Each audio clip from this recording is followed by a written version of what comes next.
Ямболската гимназия по строителство, архитектура, графика и дизайн Колюфичето посрещна 43 участници от 7 областни града на югоизточна България – Бургас, Кърджали, Сливен, Стара Загора, Хасково и Ямбол, Смолян и Казанлък. Домакините официално откриха регионалното състезание „Най-добър млад строител“ в реновирания младежки културен център Георги Братанов. Откриваме регионалния кръг за югоизточен район в реновираната зала на Младежки културен център по проект на община Ямбол.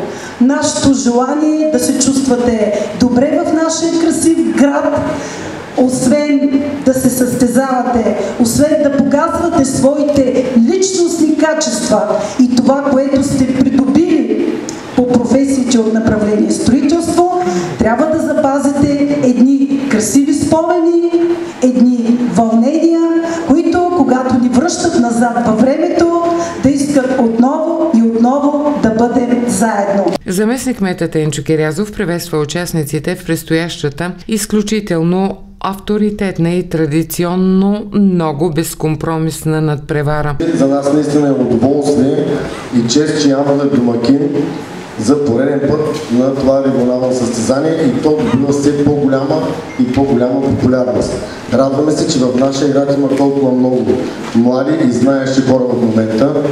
Пожелавам на всички вас да успеете да се реализирате и по-нататък в тези толкова търсени и популярни професии. Регионалният кръг от националното състезание „Най-добър млад строител“ се провежда с помощта на Камарата на строителите, местно представителство и Ямбол. За пореден път се организира това мероприятие от страна на Министерството на образованието, от патронажа на Камарата на строителите и това няма как да не ме радва, защото виждам, че всички ние заедно успяваме да модернизираме, да развиваме една такава професия като строител и също така да даваме възможност за развитие на строителството като един от най-важните фактори за развитието на страната ни.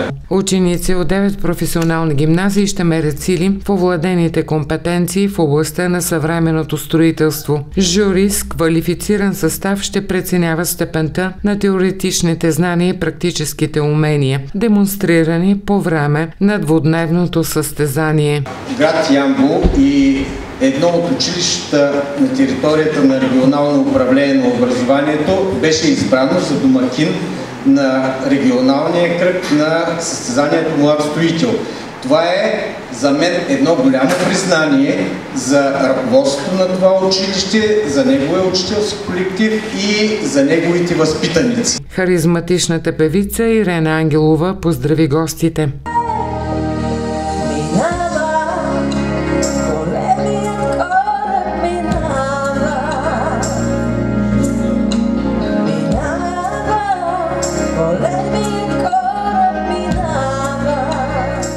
Гимназистите и техните преподаватели се запознаха с по-важни моменти от 65-годишната история на Ямболската гимназия.